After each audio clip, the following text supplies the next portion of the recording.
Hi, you guys. Thank you so much for joining me for Bible study. We are in the Book of Enoch, one of the lost books of the Bible. If you are new to this series, be sure to go back and watch all of the other chapters.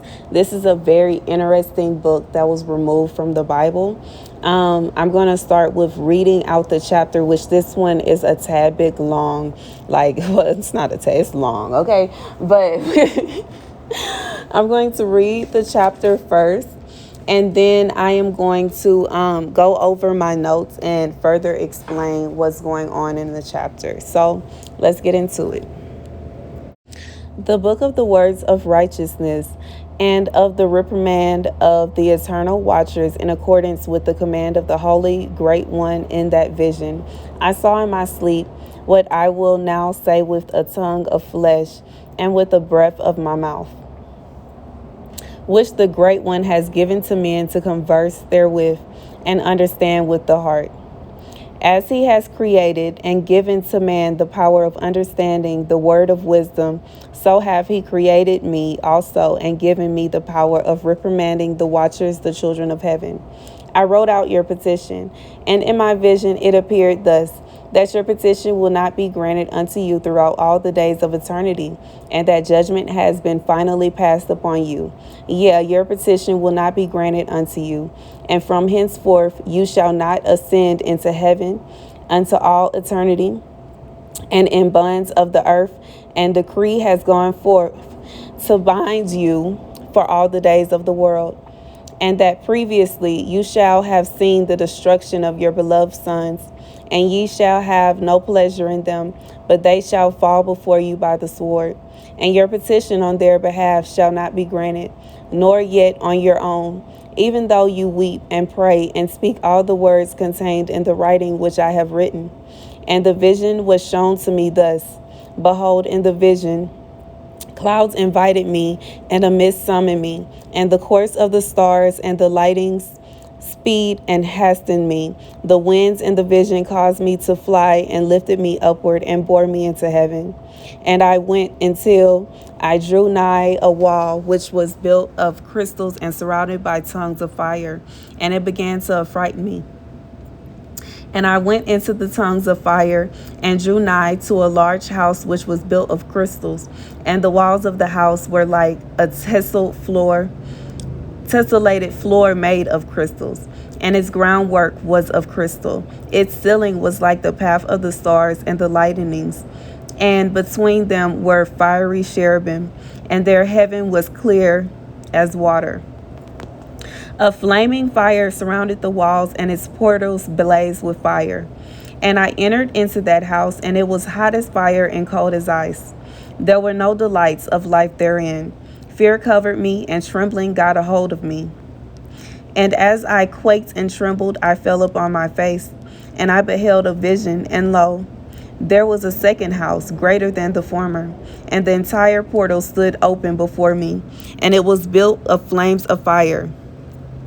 And in every respect it was so excelled in splendor and magnificence and extent that I cannot describe to you its splendor and its extent.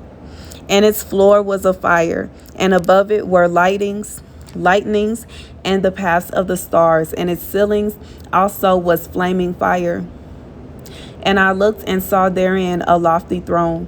Its appearance was as crystal, and the wheels thereof as the shining sun. And there was the vision of cherubim. And from underneath the throne came streams of flaming fire, so that I could not look thereon. And the great glory sat thereon, and his raiment shone more brightly than the sun, and was whiter than any snow.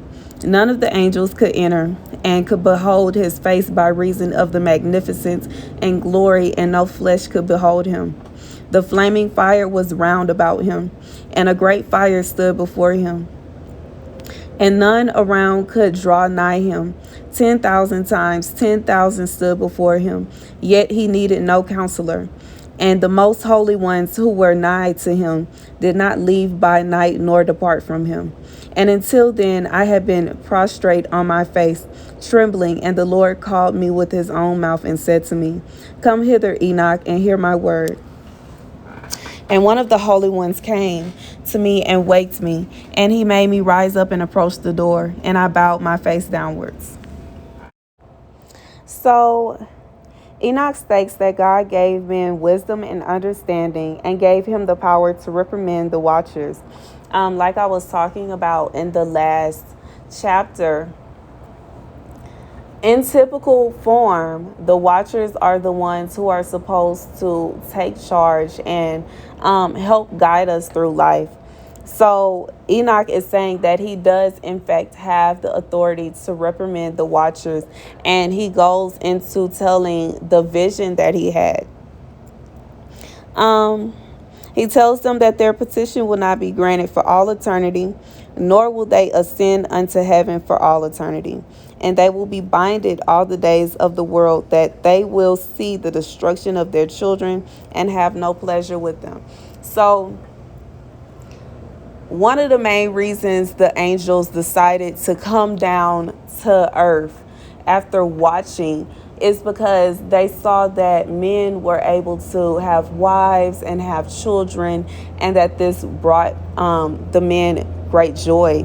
And after they started to do this, they had joy with their children. But God did not like this, as we know, because the angels have everlasting life and have no reason to be taking wives and having children. So because of this, God decided that since that was the cause of their sin, that will be a big portion of their punishment. Having to watch their children fall into destruction and not being able to do anything about it. The next part of Enoch's vision, he says that he was into heaven, and he sees the gates of heaven made of crystal surrounded by fire. Then he sees a house made of crystal surrounded by fire, and with a ceiling that was like a map of the stars. And it's interesting that Enoch says this because the stars are like a map. They always stay in position. And I know a lot of people say that they feel some kind of way about us learning the stars and knowing the route of the stars. As we read in this book, there was a watcher that taught about the stars and astrology and all of those things. However, looking at the stars, it is a map.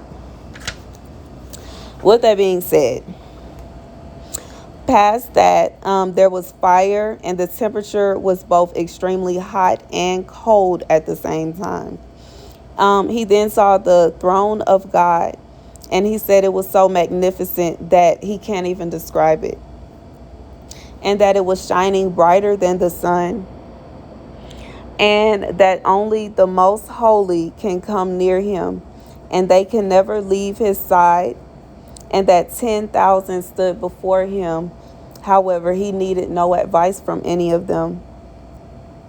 The next part, Enoch says that God called him over to him, and that one of the angels walked Enoch over there and made him approach the door, and he bowed his face, for he felt as though God's power was just so great, so grand, he couldn't even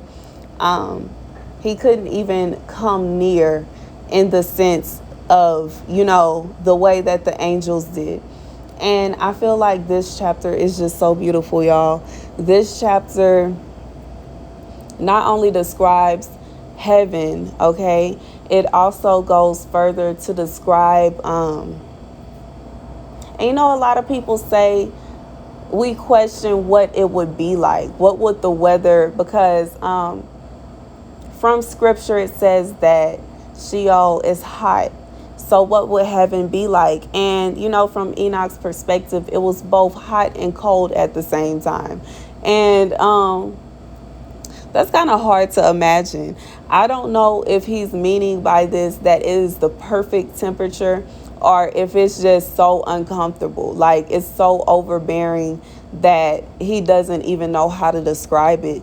That's just like the light from God, okay, saying that his light was brighter than the sun. That's almost like, that's just an interesting point that he referenced.